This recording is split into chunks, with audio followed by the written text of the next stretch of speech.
Hello, welcome or welcome back to my channel and to a new video of mine. Today I thought I would talk about some reading stats of mine because I personally love stats. I love everything I read or I watch or what I do or whatever. And I love to look at my stats. And whereas that's a bit dangerous for reading, I think in my opinion that you sometimes are too worried about your reading goal or that you're not reading enough and that you kind of lose the joy in that. I do find also a lot of joy in looking at my reading stats. So today I thought I would show you all of my stats for all of the books I've ever read in my entire life, and we're going to use Storygraph for that. This is a website similar to Fable or Goodreads for just logging books, and I personally don't really use that. I mainly use Goodreads, even though I hate Goodreads. It's like the worst app or website I've ever seen in my life. It's literally stuck in 2005, but this is my main app. This is just what I tend to open when I finish a book or start something. And to get those stats, I basically just create a whole new Storygraph account, export my Goodreads library, and then import that into Storygraph. That might take a couple of hours. Then you get an email and then you can just look at all of your stats. And that's what we're going to do today. So I have read here my viewing stats for all of the books I've read, and I will put that to all time. So we're literally going to see, everything I've ever read my entire life. Well, disregarding the books that are on Goodreads and not on Storygraph, or things that I just haven't locked because I didn't have Goodreads when I was reading for school and stuff like that. So there might be books missing, but in generally. And another disclaimer, I read a lot of books for work that I would never pick up in my private life, and I log those too, just for the records. So some of these stats might be a bit rigged, but we will see. So starting out, this is the contents, just you can skip to all of the things. And then we have read. So, I have read apparently 334 books in my life, which sums up to roughly to 100,850 pages. And now we have the moods. So, apparently my, most loved genre is adventure, which is 141 books, which might be, I think, old fantasies or the mangas. I think growing up and when I started reading, I only read fantasy. So you can just click on it and we can see what these are. So yeah, it comes up a lot of manga, Kaiju No. 8, Attack on Titan. And Cersei is also adventure, yes, it makes sense, but the XX, I think some of these genres are a bit skewed, but adventure definitely makes sense. But then we have dark in second place. I love to be heartbroken, I love to be shattered, I love to be, completely teared apart by a book. So that makes also sense, but I do think there will be also a lot of, mangas that have heavy topics, but I wouldn't consider dark. Yeah, okay, The Hunger Games. Yeah, I guess that's dark. But I don't know if I would, say, oh, you shouldn't read Jujutsu Kaisen, it's so dark, or Harry Potter and the Half-Blood Prince. That's interesting. Yes, a lot of, the same things that are also in adventure. I would say Fragments of Horror, which is horror. That might be dark. But yes, so I think this is basically due to all the fantasy and mangas.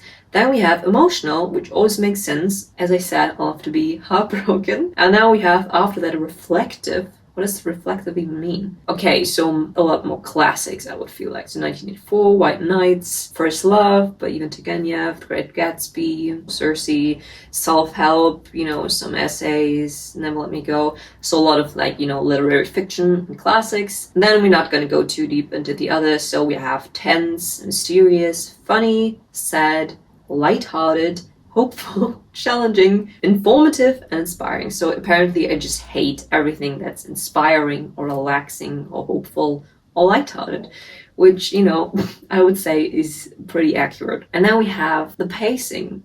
So apparently I don't read any slow books at all. I mainly read medium books and after that fast-paced books. And that definitely makes sense because I don't have that much time to read. I don't do this full time at all. So I have, a job where I work 40 hours a week and I do other things. So I can only read that much amount of time per week. And if I have a really slow book where it takes me ages to get it back into, that sometimes gets me into a slump, and that I don't like to read that much. But there are so many books, I think, on my TBR page that are supposed to be slow and that I kind of tiptoe around because I'm just scared that it will put me in this reading slump. So this will definitely make sense. So mostly medium and fast-paced. Then we have page number. I think this also makes sense.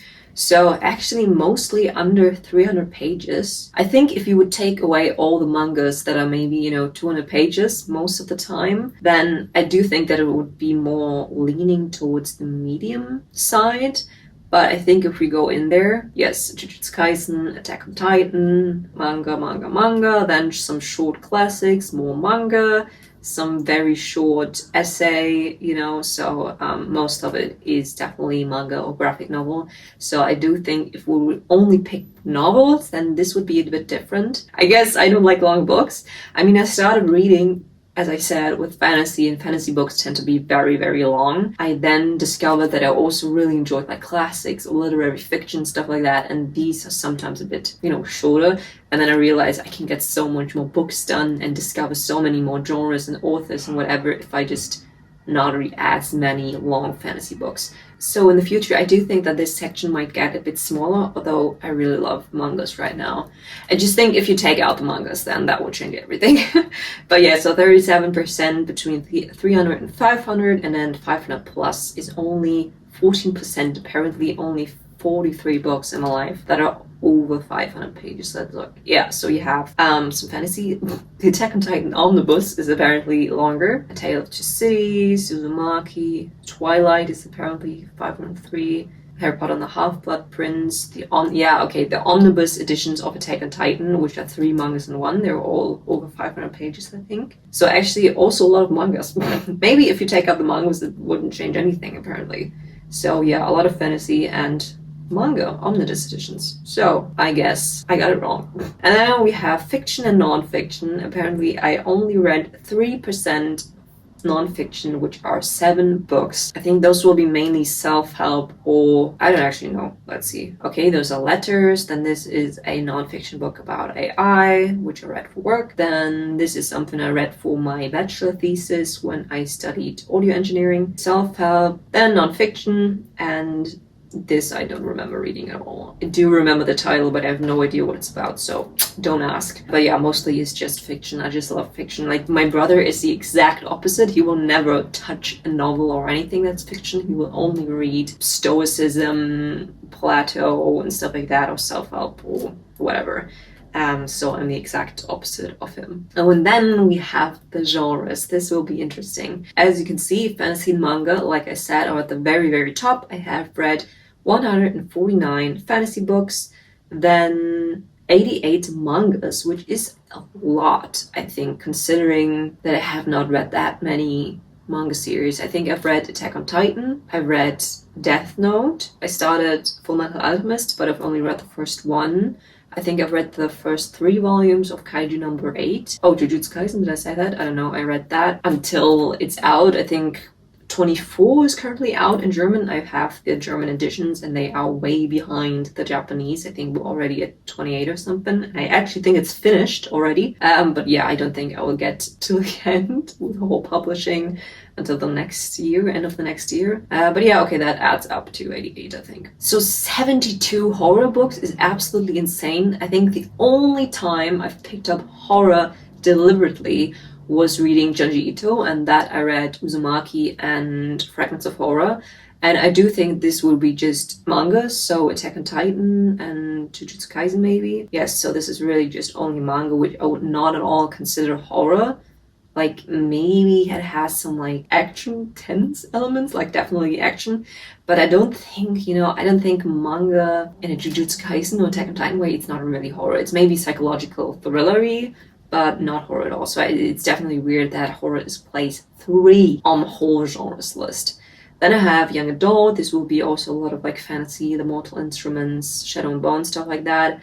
Science fiction is weird. Is it also manga? Is everything manga? Okay, Kaiju number 8, Attack on Titan. Okay, I really just wanted to do another story graph account just without mangas, because this just changes everything. I don't read that much science fiction or horror at all, and them to be so high is so weird. Then we have romance, and I like a good romance. Just look at this. Okay, The Fault in the Stars, Heartstopper, Ellie Hazelwood, The Great Gatsby, yes, I guess. Then the Shadow Me series, Twilight, The XX, better than the movies. For work, I think more Cassandra Clare, Fourth Wing, those books. So yeah, a lot of romance, but also a lot of fantasy, dystopian romance, yeah, that whole things. Then contemporary. I always don't know what is even contemporary, so we're definitely gonna look into that. I was born for this. Alice Oseman, I guess. What is contemporary even? I know. Contemporary fiction are books set in the present time or the recent past. The genre often explores social, cultural, and political climate of the time. Readers typically find the style of writing easier to process and enjoy than other fiction genres. Okay, I guess I really don't know. I really don't care about this genre at all. Now we have classics. So I read 30 classics, which is really just puny. That's just ridiculous and pathetic. I really want to read more classics, and I'm really sad that it's that low. Then we have literary fiction. So then we have LGBTQIA+, that genre. So, and also don't deliberately look for this, but yeah, Alice Oseman, this makes definitely sense. This is a queer romance book. Yes, all of Alice Oseman's book. Okay, Song of Achilles makes sense. Yes, and then the other are just getting less and less. Thriller, dystopian, historical, short stories, middle grade, graphic novel, play. And then it gets down to, I've read apparently one essay, which is Letters to a Young Poet, which is, well, they're letters. I don't know why it would be considered an essay. Let's continue. This was very weird. And we have tags. Because I don't use StoryGraph, I don't really know how the tags work, or if you can assign tags to them. So if, for example, if the genre romantasy doesn't exist or enemies to lovers, then you can put a tag on that, maybe. So I obviously didn't do anything like that. So I just have those standard tags, so fantasy fiction classics. Greek mythology, I have two, which is Circe and Song of Achilles, yes. Whatever novellas, YA fiction, yes, this is just also genres, I guess. Then we go to the format, and this I know is skewed because I never in my life knew that you can in Goodreads put in a format, or maybe you can't put a format. Maybe I have the Kindle or like the ebook edition saved where I read the paper book or whatever, but I don't think that I ever gave Goodreads or StoryGraph ever the information if I read it as a print or an audiobook. I maybe can see audiobook. Did I? No, I didn't read that. No. This, I read them all physically, so this makes no sense. So apparently I've read these on a Kindle. No. I read this one as a Kindle. Yes, so this, we can just forget about this graphic. I don't know why it wants to tell me that, but I guess. Oh, then we have most read authors, which will be also very skewed by manga. Let me not pronounce those names. So this is, I think, Attack on Titan. Then we have, this is Jujutsu Kaisen. Cassandra Clare, I mean, I've read a lot of her books. So, I mean, Cassandra Clare was basically my holy grail when I was like 13, 14, and I devoured her books. I have not finished the whole Shadowhunter world yet. For example, I have not read the Chain of Gold series. I haven't read that, and a lot of her short story collections like Ghost of the Shadow Market or something like that, and the Chronicles of Magnus Bane. I really want to reread the whole entire Shadowhunter world. So this will be a lot more at some point. Then as Oseman, I think I've read all of the books, so all of the Heartstopper books and her standalone novels. Then this is, I think, Death Note. Yes, Death Note. And I do think this is also Death Note. This is just the illustrator and the writer, I think. I really don't know. Then we have the Shadow Me books, of course, by Murphy. Then we have Libidugo, which, you know, the Shadow Bones, Six of Rose Walls. This, I read all of the books for work, so definitely not deserved on here. Then we have J.K. Rowling. Why have I only read 5 books by J.K. Rowling? What the heck? Okay, I have to change that. Apparently, I've not read the whole Harry Potter series, which is ridiculous. Then we go into languages, and this is also, I do have the feeling that it just takes the language that you've read it in and not the original language of the book. So, for example, Japanese, That makes sense. But German, I think, let's see. Like, this is not German. I have the German editions of these books and I read them in German, but that doesn't mean that Lord of Shadows is an English book, and I don't think that this graphic makes sense at all. It would be so much more interesting if you can actually see how many books you've read from what countries and not what language I read them in, because here in German there will be English books. Italian?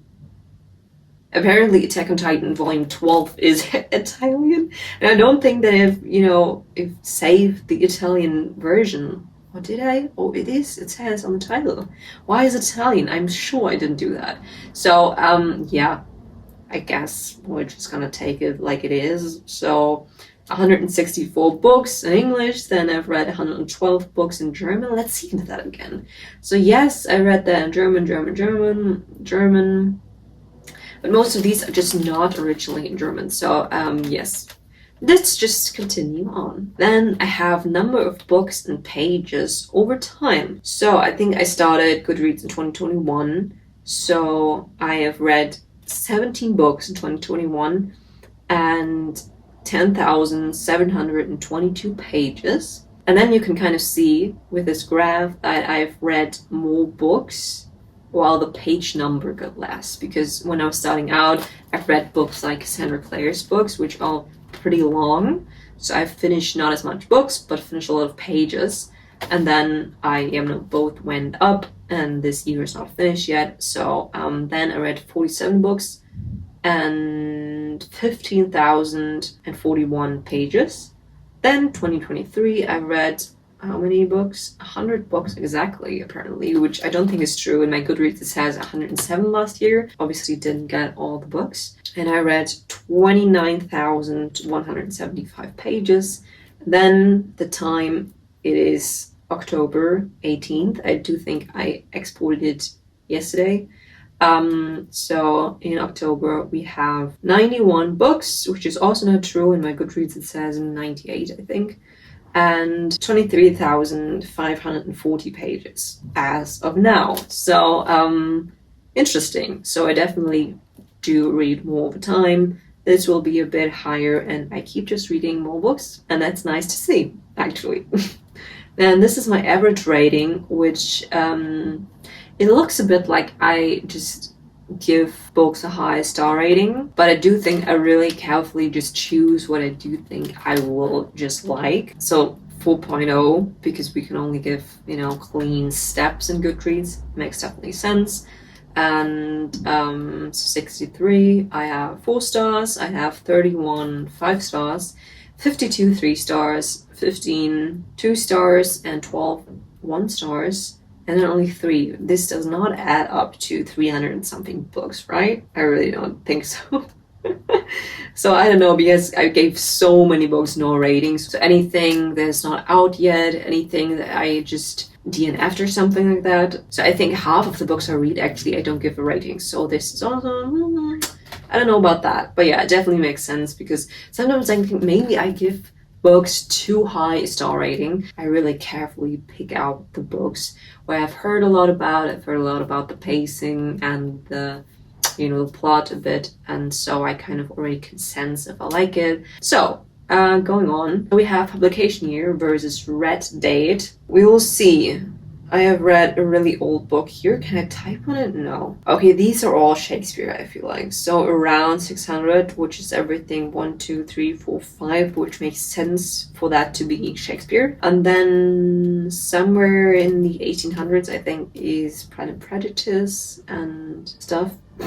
I really don't know. But yeah, it makes sense. Most of all, it is from the 2000s and 2010s and 2020s, so it makes sense to have everything here. But these are not enough dots for it to be 300. Just make it bigger and give me all of the information. So even though it's nice to have, I would like it to be a bit, a bit more true. Maybe if I would just use Storygraph regularly, I would get better stats, but I cannot bother to use, Goodreads just for everything, Storygraph just to keep me in my stats, and then Fable for book clubs and stuff like that. I really just tend to use Goodreads, even though I hate it. I really do hate Goodreads. And, it has a lot of features, but they're so, I don't know, they just don't work the way I would like them to. And I do think it's just really the best option for a lot of people, and they've been using it for so long that they just stick to it. And I mean, you can see like that. Obviously, Storygraph didn't get all of the books that I have put into Goodreads. As you can see from the numbers, there's just 7 or 8 books off that are just missing, and I will not go through all of my Goodreads and, you know, see what is missing there. So that is just so annoying to me, and I cannot deal with that. I just use Goodreads, and then sometimes I like to look at my stats, but cannot be bothered. So yes, I hope you like this little insight into my reading, and I would really be interested to see what the novels I read would, you know, make up, because mangas, I think there are usually a lot of different genres, and they just skew the stats so much that I feel like it would be very interesting to have novels only, because I do think that because I read so differently when it comes to mangas, I'm usually really into fast paced, some action, you know, some things that I would never enjoy in a novel. And so that would be, I think, interesting in the future if I have the nerve to take all of the mangas out, which I am not so sure about. But yeah, stay tuned. Maybe I'll get to it at some point. Yes, and I really hope you enjoyed this video. Next week, we're going to talk about stats again, but this time for movies. And yes, we're going to look into my all-time letterboxed stats, and yes, I'm really excited about that. I think this will be a bit more accurate. If you would like, please subscribe, leave a comment. I hope you have a fantastic week. Bye.